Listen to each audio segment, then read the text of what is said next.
तो मेरे प्यारे छात्रों, आज आपका अपनी कक्षा में स्वागत है। बीए द्वितीय वर्ष का ऐच्छिक पेपर निबंध तथा कथ्यतर गद्य, इस पर हम आज चर्चा करने वाले हैं। पिछले कक्षा में हमने अपने इस पेपर के अभ्यासक्रम पर चर्चा की थी। अभ्यासक्रम के अनुसार 6 निबंध और 3 कथ्यतर गद्य रखे हुए थे। तो हमारे 6 निबंध पढ़ाने से पहले हमें यहाँ पर निबंध का अर्थ, निबंध की परिभाषा, निबंध के काल को किस तरह से 4 भागों में बांटा है उसको, और 4 काल के जो विशेष निबंधकार हैं उनके बारे में हम संक्षिप्त में जानकारी यहाँ पर देखने वाले हैं। क्योंकि पाठ्यक्रम हमारा जो 6 निबंध है, तो 6 निबंधों को पढ़ाने से पहले निबंध का अर्थ, निबंध की परिभाषा, निबंध का उदय, विकास, ये सब जानना हमारे लिए अत्यंत आवश्यक है। तो चलो हम आज इस निबंध विधा के बारे में जान रहे हैं। हम यहाँ पर देखते हैं कि निबंध विधा ये एक गद्य शैली है। तो हम यहाँ पर देखते हैं ये निबंध का अर्थ। निबंध के अर्थ में हम देखते हैं नी अधिक बंध। नी अधिक बंध अर्थात निबंध। निबंध का अर्थ यहाँ पर होता है विचारों को नियोजनबद्ध, श्रृंखलाबद्ध में बांधना।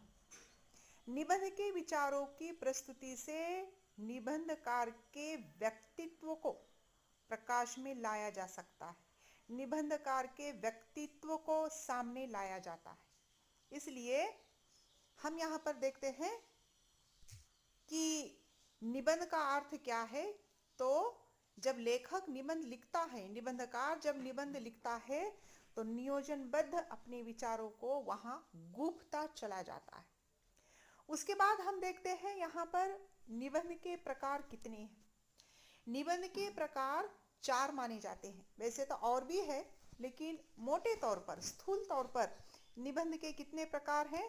तो निबंध के 4 प्रकार है। विचारात्मक निबंध, भावनात्मक निबंध, वर्णनात्मक निबंध और विवरणात्मक निबंध। विचारात्मक निबंध से तात्पर्य जहाँ पर लेखक अपने विचार, मौलिक विचार वहाँ पर रखता है। भावनात्मक निबंध से तात्पर्य है ऐसा निबंध जहाँ लेखक अपने भावनाओं को प्रस्तुत करता है। वर्णनात्मक निबंध के अंतर्गत निबंधकार अपने विचारों को वर्णन शैली में लिखता है, वर्णन शैली में प्रस्तुत करता है।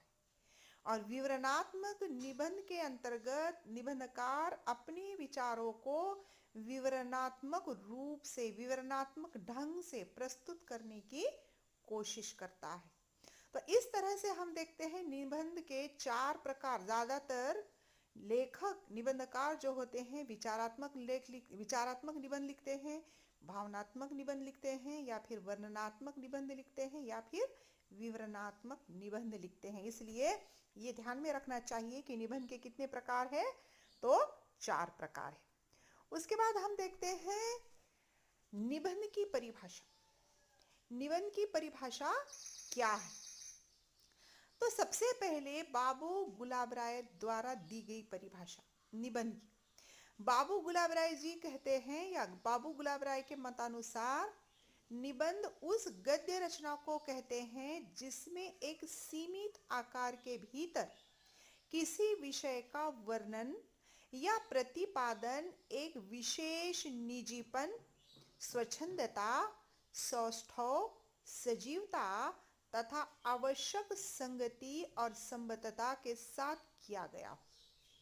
यानी कि यहाँ पर निबंध की परिभाषा में उन्होंने क्या कहा है कि निबंध उस विधा को कहते हैं जो सीमित आकार के भीतर, यानी कि कम से कम आकार में ये सब विशेषता आनी चाहिए, जिसमें विषय का वर्णन भी होना चाहिए और विषय का वर्णन या प्रतिपादन के साथ साथ उसमें लेखक का निजीपन, निजीपन का मतलब है उसका स्वयं का अनुभव, स्वयं के विचार, उसको निजीपन। स्वच्छंदता यानी कि वो स्वतंत्र रूप से अपने विचार लिख सकता है, और जब स्वतंत्र रूप से अपने निजी अनुभव वहां पर हमारे साथ बांटता है तो उसमें सजीवता आनी चाहिए, उसमें सौष्ठवता आनी चाहिए। संगति, संगति का मतलब है क्रमबद्धता, एक के बाद एक बात जब विचार रखे जाते हैं तो व्यवस्थित रूप से श्रृंखलाबद्ध रूप से रखे रखे जाने चाहिए, संबद्धता के साथ, यानी कि व्यवस्थित रूप से रखे जाने चाहिए। इस तरह से बाबू गुलाब राय जी की ये परिभाषा है। उसके बाद हम देखते हैं दूसरी परिभाषा यहाँ पर आचार्य रामचंद्र शुक्ल जी की है। आचार्य रामचंद्र शुक्ल जी के मतानुसार यहाँ उन्होंने छोटी सी परिभाषा दी है लेकिन बहुत ही महत्वपूर्ण है। यहाँ शुक्ल जी परिभाषा में कहते हैं, यदि गद्य कवियों या लेखकों की कसौटी है तो निबंध गद्य की कसौटी है। तो इस परिभाषा को समझने के लिए आप लोगों को मुझे ये बताना चाहिए सबसे पहले कि कसौटी का मतलब क्या है। कसौटी का मतलब होता है किसी चीज को परखना, और परखने के बाद वो चीज प्रमाणित साबित होना। जैसे कि इंसान को परखना है तो वो सुख में तो हमेशा किसी के भी साथ हो सकता है, लेकिन दुख में उसकी सही परीक्षा होती है कि हम अपने मित्र के सुख में हमेशा साथ देते हैं, भाई बहनों के हमेशा साथ देते हैं, लेकिन जब हम दुख में भी उनके साथ में होते हैं तो हम कहते हैं कि हाँ, मैंने आज अपने मित्र को परख लिया है, वो कसौटी पर खरा उतरा है। कब कसौटी पर खरा उतरेगा? जब वो अपने मित्र के दुख में भी काम आएगा। सुख में तो सभी है, तो सुख के सब साथी, दुख में ना कोई, ऐसा कहा जाता है। तो जब हम दुख में भी उनके साथ हो गए तो तब हमारा रिश्ता कसौटी पर खरा उतरता है, तो उसको कसौटी कहते हैं। वैसे कसौटी सोने को परखने का एक पत्थर होता है, उसको कसौटी कहते हैं कि सोना जो है असली है या नकली है, ये देखने के लिए सुनार जो है उस कसौटी के पत्थर पर उसको घिस कर देखता है, और तब उस सुनार को पता चलता है कि ये सोने में मिलावट है या सोना शुद्ध है, इसलिए कसौटी का पत्थर। तो इंसान के जीवन में भी बहुत सारे ऐसे परिस्थितियां आती है जिससे इंसान को परखा जाता है, तो उसको कसौटी कहते हैं। तो यहाँ पर रामचंद्र शुक्ल जी ने कसौटी कहा है कि यदि गद्य, यानी कि गद्य ये साहित्य लिखना, गद्य कवियों या लेखकों की कसौटी, अगर से कवियों को और लेखकों को, सही लेखक अच्छे लेखक है ये परखना है तो उनके गद्य रचनाओं को देखना चाहिए। तो यदि गद्य कवियों या लेखकों की कसौटी है तो निबंध जो है ये गद्य की कसौटी है। अगर से गद्य को परखना है तो गद्य के लिए जो निबंध अच्छा लिखता हो, जो जिस लेखक ने अच्छा निबंध लिखा हो, उसमें उसके विचार है, उसके भावनाएं हैं, जिसकी वजह से सजीवता उसमें आई है, तो समझना चाहिए कि ये गद्यकार, ये निबंधकार बहुत अच्छा है। तो यदि गद्य कवियों या लेखकों की कसौटी है तो निबंध जो है गद्य की कसौटी है। इस तरह से आचार्य रामचंद्र शुक्ल जी ने यहाँ निबंध की परिभाषा दी। उसके बाद है जयनाथ नलिन की परिभाषा। वो कहते हैं कि निबंध स्वाधीन चिंतन, निश्चल अनुभूतियों का सरस जीवन और मर्यादित गद्यात्मक प्रकाशन है। यानी कि नलिन जी के मतानुसार बिल्कुल सही है परिभाषा कि निबंध जो है स्वाधीन है, हम स्वयं के विचारों को, स्वयं के अनुभवों को, हम दूसरों के नहीं, हम अपने वहां पर रखते हैं। और जब विचार रखते हैं तो ऐसे ही नहीं, बहुत चिंतन मनन के साथ, बड़े बड़े हस्तियों के जीवनी को पढ़कर, बड़े बड़े यानी कि लोगों के चरित्रों को पढ़कर, फिर हम उस पर चिंतन मनन अध्ययन करने के बाद निबंध लिखते हैं। तो निबंध स्वाधीन चिंतन, यानी कि खुद हम उसको चिंतन करते हैं, और निश्चल अनुभूति, जो हमारी अनुभूतियां होती है उसको हम ऐसे शब्दों से, ऐसी शैली से लिखते हैं कि वो सरस जान पड़ती है, सजीव जान पड़ती है।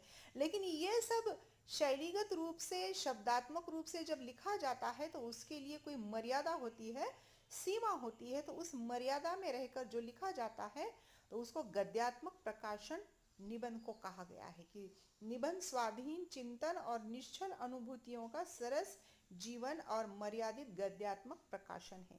तो ये हो गए हैं 3 परिभाषाएं निबंध की।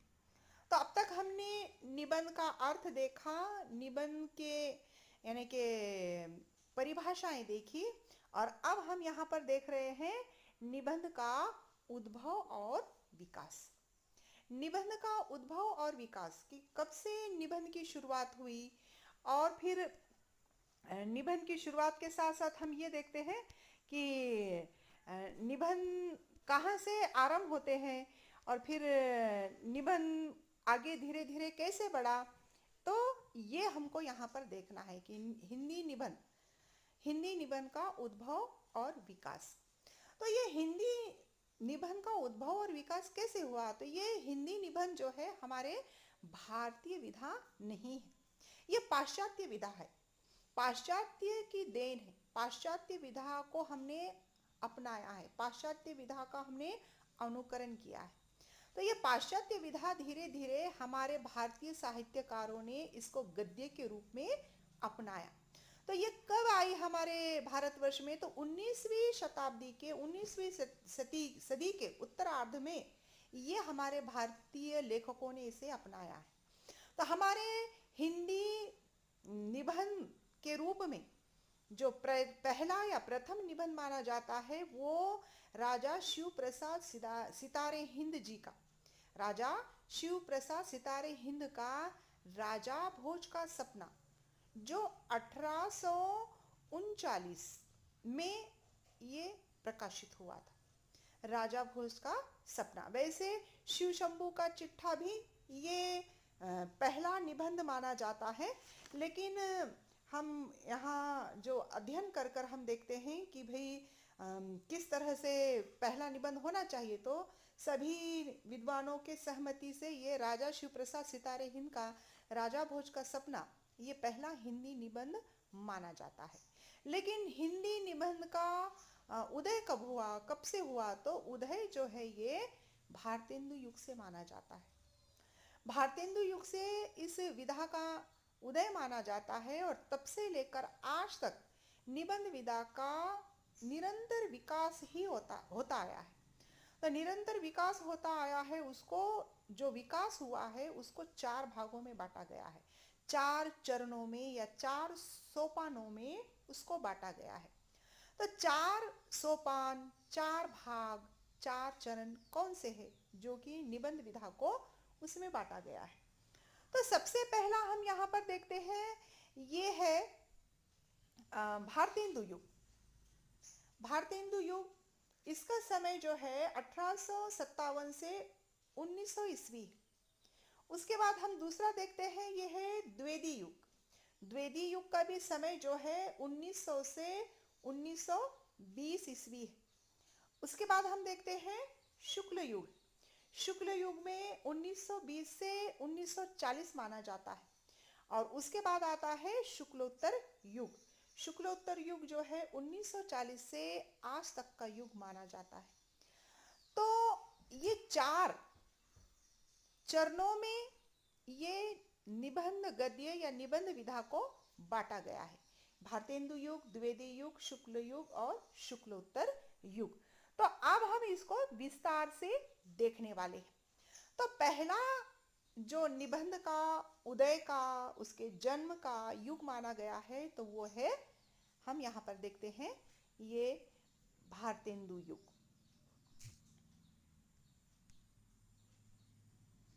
ये यहाँ पर हम देखते हैं भारतेंदु युग। भारतेंदु युग यहाँ पर हम देखते हैं, ये जो कि यहाँ पर आता है। भारतेंदु युग में यहाँ हम ये देखते हैं कि भारतेंदु हरिश्चंद्र के नाम से ये युग का नाम रखा गया है। भारतेंदु हरिश्चंद्र के नाम से इस युग का नाम रखा गया है, जो 1857 से 1900 ईस्वी तक माना जाता है। तो भारतेंदु हरिश्चंद्र, सबसे पहले तो इनका मैं संक्षिप्त में परिचय दे दूं। यहाँ हम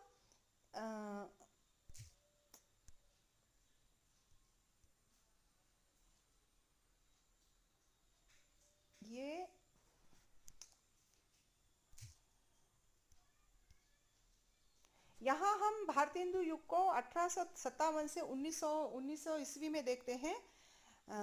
भारतेंदु हरिश्चंद्र का नाम भारतेंदु नहीं, उनका नाम है हरिश्चंद्र। हरिश्चंद्र नाम है, लेकिन उनके मौलिक साहित्य को देखकर, उनका जो साहित्य बहुत मौलिक है, उस साहित्य को देखकर ये अंग्रेजों ने या फिर उसके बाद के जो हमारे भारतीय विद्वान हैं, इन्होंने इनका ये नाम रखा भारतेंदु। भारतेंदु का मतलब है कि यहाँ जिसको हम कहेंगे भारत का चंद्रमा, भारत का चंद्रमा, ये यहाँ भारतेंदु जी को कहा गया है। भारतेंदु जी को कहा गया है ये भारत का चंद्रमा। भारत का चंद्रमा का मतलब होता है कि भारतेंदु, यानी कि इंदु का मतलब होता है चांद। तो भारतेंदु यानी कि भारत का चंद्र।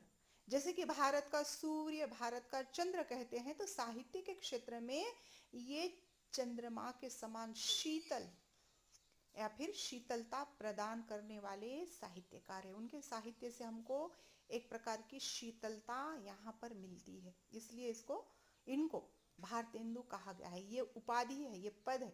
भारतीय विद्वानों ने, भारतीय साहित्यकारों ने ये भारतेंदु को, सॉरी क्षमा कीजिए, ये हरिश्चंद्र जी को भारतेंदु ये उपाधि देकर इनको सम्मानित किया गया। तब से इनका नाम भारतेंदु पड़ा, ना कि हरिश्चंद्र। वैसे उनका नाम हरिश्चंद्र है, इसलिए इनके नाम से ही अब इसका युग का नाम पड़ा है, भारतेंदु युग। तो ये युग से ही निबंध का उदय हुआ। वैसे भारतेंदु जी जो है ये नाटक सम्राट है, एकांकी सम्राट है। कि एकांकियाँ इन्होंने बहुत लिखी है, नाटक बहुत लिखे हैं, इसलिए हम देखते हैं कि भारतेंदु का नाम जो है नाटक के क्षेत्र में बहुत ही जाना माना है, वो उसके जनक है। तो वैसे ही निबंध के भी ये जनक माने जाते हैं, क्योंकि इनके युग में ही निबंध का उदय हुआ, आरंभ हुआ। तो जिसके वजह से इनके नाम से ही इस युग की संज्ञा पड़ी है, भारतेंदु युग। तो हम यहाँ पर ये देखते हैं कि भारत वर्ष में भारतेंदु से पहले जो भी साहित्य लिखा जाता था, वो साहित्य अधिक से अधिक पौराणिक कथाओं पर ज्यादा से ज्यादा आधारित होता था। लेकिन भारतेंदु युग में लेखकों के कुछ नवीन विचार, नवीन शिक्षा, जो कि वैज्ञानिकता के आधार पर नवीन युग को ध्यान में रखते हुए, उसकी अवधारणाओं को ध्यान में रखते हुए लेखकों ने चिंतन मनन करके ये युग जो है उदय में आया। इसलिए इस युग को और भारतेंदु जी को यानी कि इस युग के अग्रदूत माना जाता है। भारतेंदु के साथ साथ इनके जो समकालीन लेखक थे, उन लेखकों के नाम जो है, जो कि इनके साथ, यानी कि भारतेंदु तो बहुत अच्छा लिखते ही थे, बहुत अच्छे निबंधकार थे, बहुत अच्छे एकांकीकार थे, बहुत अच्छे नाटककार थे। लेकिन अब यहाँ तो हम निबंध के बारे में देख रहे हैं।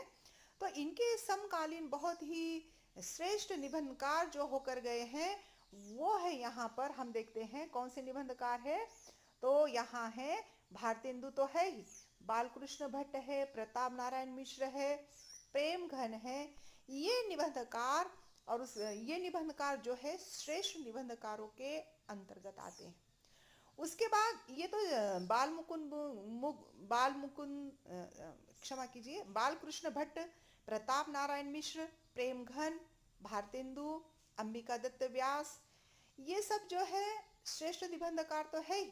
लेकिन इनके अलावा बहुत सारे निबंधकार जो है, ये अंबिका दत्त व्यास है, यहाँ पर हम देखते हैं राधा गोस्वामी है, काशीनाथ खत्री है, और गोविंद नारायण मिश्र है, भीमसेन शर्मा है, तोताराम है। ये आदि निबंधकार जो है इस काल के उल्लेखनीय है। ये अधिक से अधिक जितने भी लेखक हुए हैं भारतेंदु युग में, ये बहुत ही आदर्श और अपने युग के जाने माने श्रेष्ठ निबंधकारों में से एक माने जाते हैं। यहाँ पर हम बालकृष्ण गुप्त जी को जब देखते हैं, कि बालकृष्ण भट्ट जी को जब देखते हैं, तो बालकृष्ण भट्ट के बारे में संक्षिप्त में बता दूं कि इन्होंने इतने निबंध लिखे हैं कि कहा जाता है 1000 से ज्यादा इन्होंने निबंध लिखे हैं। तो 1000 से ज्यादा निबंध लिखे हैं, लेकिन मौलिक ग्रंथ निबंधों में इनके 100 निबंध महत्वपूर्ण माने जाते हैं, जिसके वजह से अंग्रेजों ने इनको निबंधों का जनक मान लिया था। वैसे भारतेंदु हरिश्चंद्र जी को जनक मानते हैं, लेकिन यहाँ पर बालकृष्ण भट्ट को भी निबंध का जनक माना गया, क्योंकि इन्होंने 1000 से ज्यादा निबंध लिखे हैं। उसमें से फिर 100 निबंध जो है मौल्यवान है इनके। आँख, कान, नाक, आंसू जैसे सामान्य विषय को लेकर उच्च कोटि के इन्होंने ललित निबंध लिखे हैं। इसके बाद हम देखते हैं यहाँ पर प्रताप नारायण मिश्र एक निबंधकार है, जिन्होंने यहाँ पर 200 से अधिक निबंध लिखे हैं। 200 से अधिक निबंध लिखे हैं, लेकिन फिर भी बालकृष्ण भट्ट जी से इनके निबंध कम ही देखने को हमको मिलते हैं। लेकिन ये दोनों निबंधकार एक दूसरे से एक से बढ़कर एक है, जो कि श्रेष्ठ निबंधकारों में से एक माने जाते हैं। उसके बाद हम देखते हैं कि यहाँ पर एक और निबंधकार है, यहाँ पर स्लाइड्स में शायद वो नाम लिखने में नहीं आया, लेकिन बद्री नारायण चौधरी भी एक ऐसे निबंधकार है जो कि बहुत अच्छे निबंधकार माने जाते थे। और उनकी शैली जो है बहुत ही वक्रता पूर्णता लिए हुए, वक्र दृष्टि से या वक्रता पूर्ण रूप से वो बोला करते थे। इस तरह से यानी कि उनके निबंध हम देखते हैं। तो इस तरह से हम यहाँ पर भारतेंदु युग जो कि 1857 है, 1857 से 1900 तक का जो निबंध का पहला युग है वो हमने यहाँ पर देखा है। दूसरा युग यहाँ पर आता है द्विवेदी युग। द्विवेदी युग जो है 1900 से 1920 ईस्वी तक का माना जाता है। द्विवेदी युग में हम देखते हैं कि निबंध का उदय, निबंध शैली या निबंध विधा का उदय तो भारतेंदु युग से हो गया था, लेकिन भारतेंदु युग में उसकी शुरुआत होने के कारण जो व्यवस्थित निबंध होने चाहिए वो व्यवस्थित रूप भारतेंदु युग में निबंधों का देखने को नहीं मिलता। तो द्विवेदी काल तक आते आते निबंध का स्वरूप बदल गया, क्योंकि द्विवेदी युग से पहले के जो निबंधकार थे वो अपनी निबंधों में ज्यादा से ज्यादा पांडित्यपन जिसको कहते हैं कि ज्यादा से ज्यादा हम बहुत पढ़े लिखे हैं, ये दिखाने के होड़ में व्याकरणगत उनके दोष हो जाया करते थे। व्याकरणगत गलतियां वहां पर उनके निबंधों में हो जाया करती थी। भाषा की ओर वो उतना महत्व नहीं देते थे। भाषागत गलतियां, भाषागत दोष उस समय देखने को मिलता था। लेकिन द्विवेदी युग तक आते आते हम देखते हैं कि द्विवेदी युग किस लिए पड़ा है? महावीर प्रसाद द्विवेदी जी के नाम से द्विवेदी युग पड़ा है। तो महावीर प्रसाद द्विवेदी जी जो थे ये स्वयं ही एक बहुत बड़े संपादक थे, और उन्होंने 1903 में ये सरस्वती नामक पत्रिका निकाली, और स्वयं उस पत्रिका का वो संपादन का कार्य संभाला करते थे। बहुत ही पढ़े लिखे विद्वान होने के कारण इनको ये ध्यान में आया कि अपने भारतेंदु युग में निबंधों में थोड़ी सी त्रुटियां पाई गई है, तो उन्होंने अपने समय के निबंध लेखकों को ये बताया कि निबंधों में व्याकरणगत गलतियां नहीं होनी चाहिए, निबंधों की भाषा किस तरह से सरल सहज होनी चाहिए, पांडित्यपन का प्रदर्शन नहीं करना चाहिए। ये सारी बातें उन्होंने अपने समकालीन लेखकों को बताई कि व्याकरण सम्मत हिंदी भाषा का ज्ञान कराया। इसके साथ साथ उन्होंने समकालीन निबंध लेखकों को ये बताया कि निबंध लिखते समय भाषा के व्याकरणगत पहलुओं पर दृष्टि डालना बहुत जरूरी है। तो हम यहाँ पर देखते हैं कि इनके समकालीन बहुत सारे और भी लेखक हुए हैं। महावीर प्रसाद द्विवेदी जी तो थे ही, उनके साथ साथ बाल मुकुंद गुप्त। ये बाल मुकुंद गुप्त शब्द नाम जो है लेखक का 2 जगह आया है। तो भारतेंदु युग में बाल कृष्ण भट्ट है, और द्विवेदी युग में यहाँ पर हम ये देखते हैं ये जो है बाल मुकुंद गुप्त है। क्योंकि भारतेंदु युग में बाल कृष्ण भट्ट नाम आया है तो बच्चों को भ्रम हो जाएगा कि डबल नाम ही आया है, तो वो बाल कृष्ण भट्ट थे और ये है बाल मुकुंद गुप्त। इस तरह से इनका हम नाम ले सकते हैं। तो द्विवेदी युग में बाल मुकुंद गुप्त है, और माधव प्रसाद मिश्र है, सरदार पूरन सिंह है, चंद्रधर शर्मा गुलेरी जी है। यहाँ पर सिर्फ प्रमुख निबंधकारों के यहाँ नाम लिए गए हैं कि भाई ये बाल मुकुंद गुप्त है, माधव प्रसाद मिश्र है, सरदार पूरन सिंह है और चंद्रधर शर्मा गुलेरी जी है, कि इन लोगों के यहाँ पर नाम लिए जा रहे हैं। तो क्यों? क्योंकि ये उस काल के महत्वपूर्ण कवियों में से एक है। तो महत्वपूर्ण कवियों में से ये एक होने के कारण हम यहाँ पर देखते हैं कि सबसे पहले हम महावीर प्रसाद द्विवेदी जी के बारे में देखेंगे कि महावीर प्रसाद द्विवेदी जी ने निबंधों की उनकी संख्या हम देखते हैं तो मौलिक निबंध जो है 50 के करीब करीब माने जाते हैं। रसज्ञ रंजन इनके एक निबंध संग्रह का नाम है, जिसमें निबंधों के आदर्श विचार यहाँ पर हमको देखने को मिलते हैं। उनकी भाषा में बहुत ही सरलता, सहजता, भावनाशीलता, ये सब हमको यहाँ पर देखने को मिलती है। उसके बाद हम यहाँ पर देखते हैं कि बाल मुकुंद गुप्त, ये बाल मुकुंद गुप्त जो है इन्होंने भी अपने ऐसे आदर्श निबंध प्रस्तुत किए हैं और ये भी यानी कि किसी न किसी पत्र के संपादक रहे हैं। ये बहुत सारे एक से अनेक पत्र के संपादक रहे हैं। अखबार चुनार उस पत्र का नाम है, एक है कोहिनूर, तो एक है हिंदुस्तान और फिर हिंदी बंगवासी, भारत मित्र, ये इन्होंने अपने पत्र निकाले हैं जिसका संपादन भी उन्होंने किया। और इनका निबंध जो है मैंने पहले बताया था कि जिस तरह से राजा भोज का सपना ये निबंध पहला माना जाता है, वैसे बाल मुकुंद गुप्त जी का भी निबंध वैसा पहला माना जाता है। शिव शंभू के चिट्ठे ये नाम से भी इन्होंने एक निबंध लिखा था, इसलिए इस निबंध को भी पहला निबंध माना गया है। तो इस तरह से हम देखते हैं बाल मुकुंद गुप्त जी के ये निबंध। उसके बाद हम देखते हैं माधव प्रसाद मिश्र। माधव प्रसाद मिश्र जी ने भी बहुत सारे निबंध लिखे हैं। सब मिट्टी का हो गया, ये इनका निबंध संग्रह है जो कि बहुत ही उच्च कोटि का निबंध माना गया है। इनके निबंध भी जो है बहुत ही व्यवस्थित और बहुत ही भावनात्मक, व्यंग्यात्मक इनके निबंध हमको देखने को मिलते हैं। उसके बाद यहाँ पर महत्वपूर्ण लेखक निबंधकार के बारे में मैं जो बता रही हूँ वो है सरदार पूरन सिंह। सरदार पूरन सिंह महत्वपूर्ण इसलिए मैं बता रही हूँ क्योंकि हमको पाठ्यक्रम में इनका अब निबंध रखा गया है और वो निबंध का नाम है मजदूरी और प्रेम, जो हम अब आगे देखने वाले हैं। इसके बाद का जो भी मेरा क्लास रहेगा ये मजदूरी और प्रेम, इस पर ही मैं अब वीडियो आगे का बनाने वाली हूँ। तो मजदूरी और प्रेम ये इनका बहुत ही महत्वपूर्ण निबंध है, लेकिन इन्होंने इसके अलावा यानी कि इसके साथ 4 निबंध लिखे हैं। इनके 4 निबंधों के नाम है आचरण की सभ्यता, मजदूरी और प्रेम, सच्ची वीरता और पवित्रता। ये इनके 4 निबंध हमको देखने को मिलते हैं। तो इस तरह से हम देखते हैं सरदार पूरन सिंह के निबंध जो होते हैं ये बहुत ही महत्वपूर्ण माने गए। ये 4 निबंध के साथ साथ इन्होंने और भी 8-10 अलग दूसरे निबंध लिखे हैं, लेकिन यहाँ पर महत्वपूर्ण निबंध मैं यहाँ पर बता रही हूँ।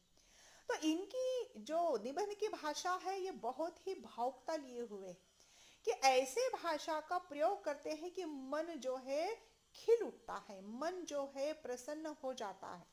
हालांकि ये पंजाबी है, लेखक पंजाबी होने के बावजूद उनकी भाषा में उर्दू के शब्द आते हैं, फारसी के आते हैं, संस्कृत के तत्सम आते हैं। हम देखते हैं बहुत ही सरल रूप से इन्होंने अपनी निबंधों की भाषा का प्रयोग किया है, इसलिए इनके निबंध जो होते हैं बहुत ही हमारे मन के करीब हो जाते हैं। हम उस निबंधों को पढ़ते समय रस लेने लगते हैं, उससे हम प्रेरणा लेने लगते हैं। उसके बाद का हमारा चंद्रधर शर्मा गुलेरी जो है, जो कि इन्होंने भी बहुत सारे अच्छे से निबंध लिखे हैं जो हास्य गर्भित और पांडित्यपन लिए हुए इनकी एक अलग ही छटा निबंधों में देखने को मिलती है। कि इन्होंने मारेसी मिही कुठाऊ नामक एक निबंध लिखा है और ककुआ धर्म ये इनका प्रसिद्ध निबंध है। संगीत और पुरानी पगड़ी ये भी निबंध इनके बहुत ही महत्वपूर्ण रूप से माने गए हैं। तो ये हो गया है द्विवेदी युग और उनके समकालीन निबंधकारों का संक्षिप्त में परिचय। उसके बाद हम देख रहे हैं यहाँ पर शुक्ल युग। शुक्ल युग जो है 1920 से 1940 ईस्वी तक का इसका समय माना जाता है।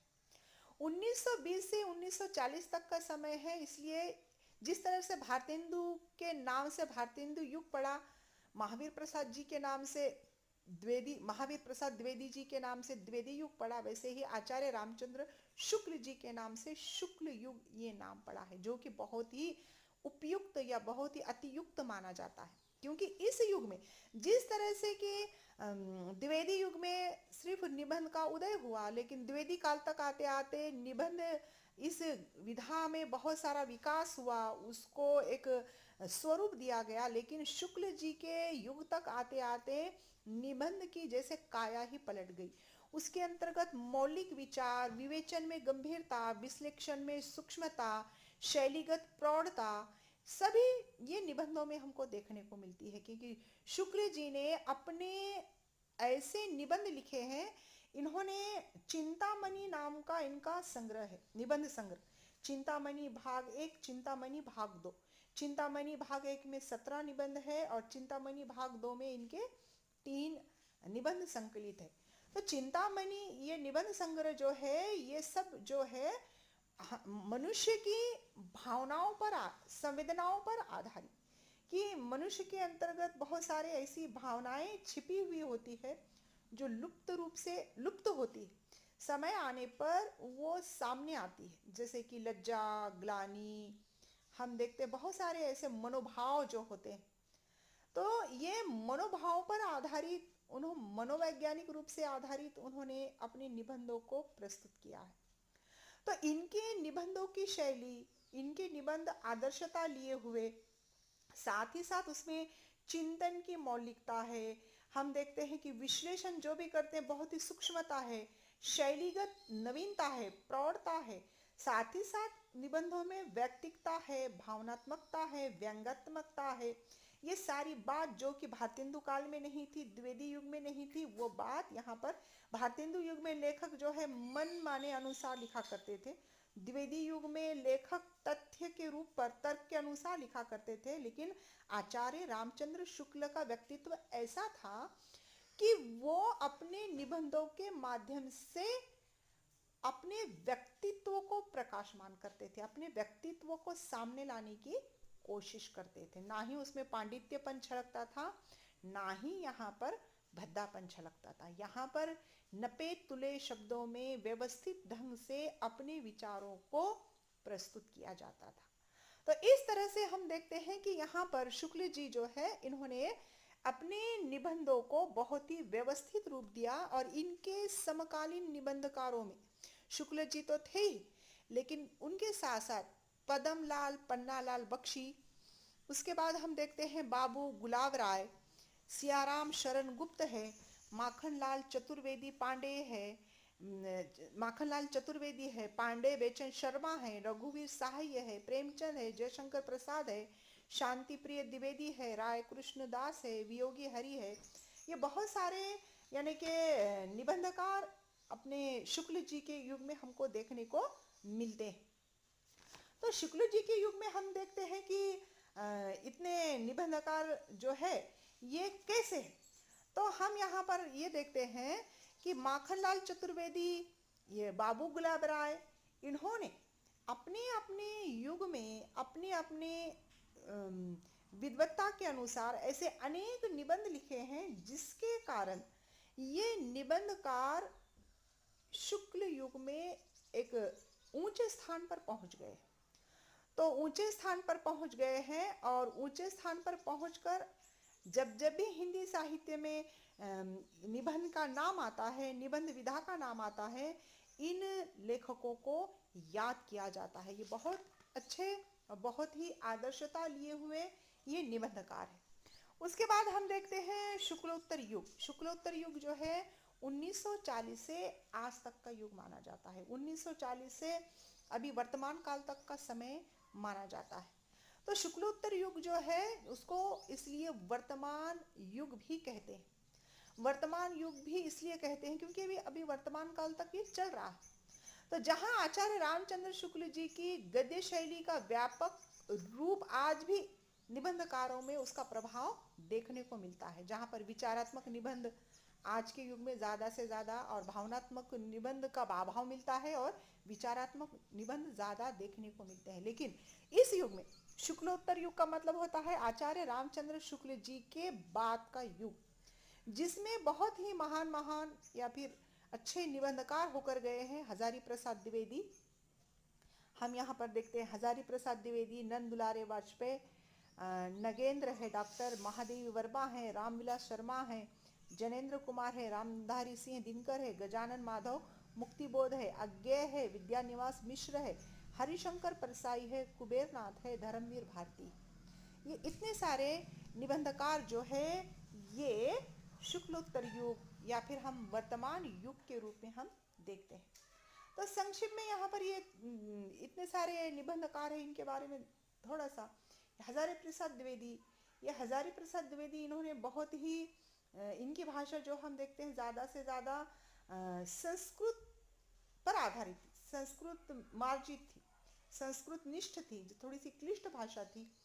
हम नगेंद्र जी के जो भाषा देखते हैं तो इनके निबंध जो है बहुत ही आदर्शता लिए हुए आस्था के ऊपर आधारित है। आस्था के चरण नाम का इनका संग्रह प्रकाशित है। इनका निबंधों में चिंतन को प्रधानता मिली हुई है। अत्यंत प्रौढ़ और तर्कपूर्ण और विश्लेषणात्मक शैली में इन्होंने अपने निबंध लिखे हैं। साथ ही साथ संवादात्मक और पत्रात्मक शैली में भी इन्होंने अपने निबंध लिखे। डॉक्टर नगेंद्र, इनका हिंदी साहित्य का इतिहास ये बहुत बड़ा ग्रंथ लिखा हुआ है और साथ ही साथ इन्होंने बहुत सारे निबंध लिखे। उसके बाद हम देखते हैं रामविलास शर्मा भी है, जो कि प्रगतिवादी विचारधारा के निबंधकार माने जाते हैं, जिन्होंने बहुत सारे निबंध लिखे हैं। भाषा साहित्य और समाज पर उच्च कोटि के विचारात्मक निबंध लिखे हैं। प्रगति और परंपरा, साहित्य और संस्कृति, स्वाधीनता और राष्ट्रीयता आदि इनके निबंध देखे जाते हैं, जो व्यंग्यात्मक शैली में पाठकों को बहुत पसंद आते हैं।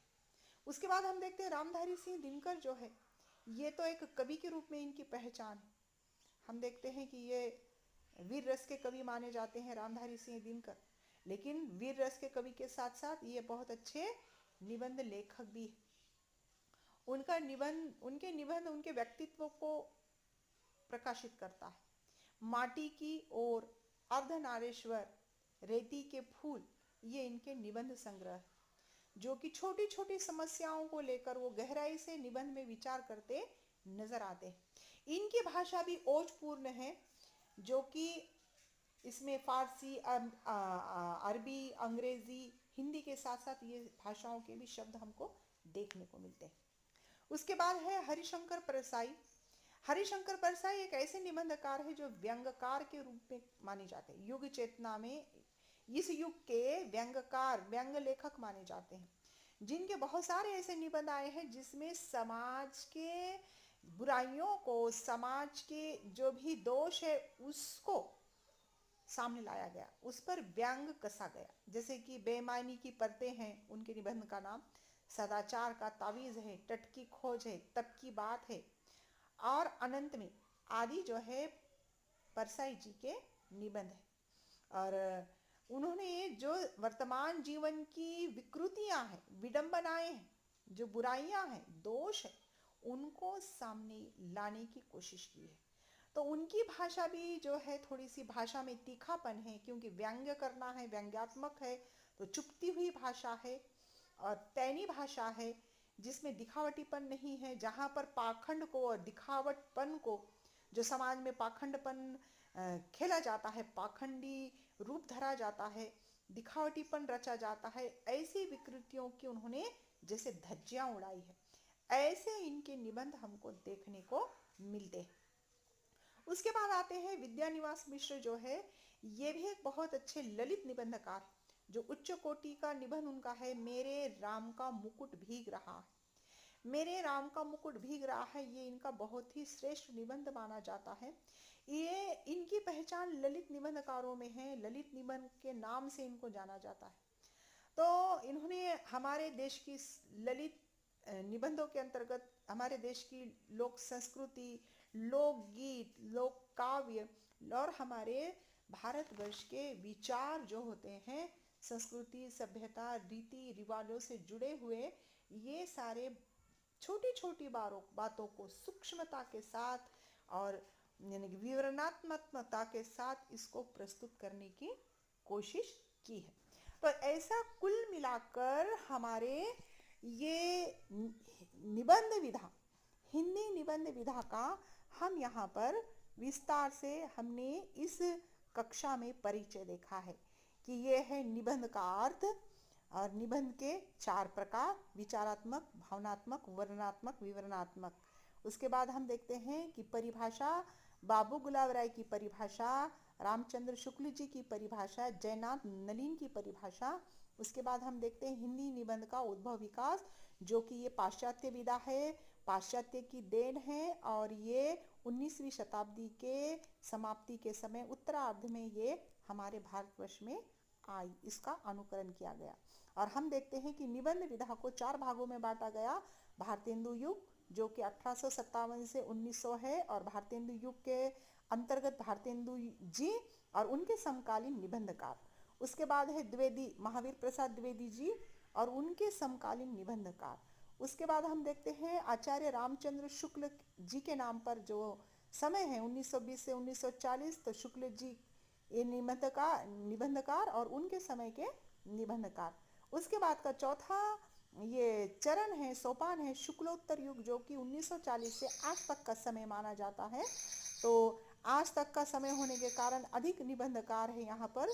तो हजारी प्रसाद द्विवेदी, नंद दुलारे वाजपेयी, डॉक्टर नगेंद्र, महादेव वर्मा, रामविलास शर्मा, जैनेन्द्र कुमार, रामधारी सिंह दिनकर, मुक्तिबोध, अज्ञे, विद्यानिवास ऋषि, हरिशंकर परसाई, कुबेरनाथ राय, धर्मवीर बाती, इन सबको हम बहुत संक्षिप्त में देख रहे हैं ताकि हमारे पाठ्यक्रम में 6 निबंध रखे गए हैं। तो 6 निबंधों को देखने के लिए निबंध का अर्थ, निबंध की परिभाषा, निबंध का उदय और विकास देखना जरूरी है। तो ये जब हम समझेंगे तो ही हम आगे निबंध को समझ पाएंगे। इसलिए ये निबंध का उदय विकास हमने सिर्फ एक कक्षा में लिया गया है, क्योंकि ये पाठ्यक्रम में नहीं है, लेकिन हमको सिर्फ समझने के लिए कि निबंध का उदय कब से हुआ और कब तक ये चल रहा है, तो आज तक भी ये वर्तमान काल तक भी चल रहा है। तो अब हम अगले कक्षा में हम सरदार पूरन सिंह का निबंध देखने वाले हैं, मजदूरी और प्रेम। ये बहुत बड़े निबंधकार है, बहुत ही अच्छे निबंधकार है, तो उनका निबंध हम देखेंगे। तो मेरे छात्रों, ये मेरा लेक्चर या मेरा कक्षा, ये मेरा क्लास आपको कैसी लगी, आपको समझ में आया होगा, ये उम्मीद करती हूँ, आशा करती हूँ। और अगर से और भी आपको कुछ जानना है, कुछ पूछना है, तो आप बेझिझक मुझे पूछ सकते हैं। धन्यवाद।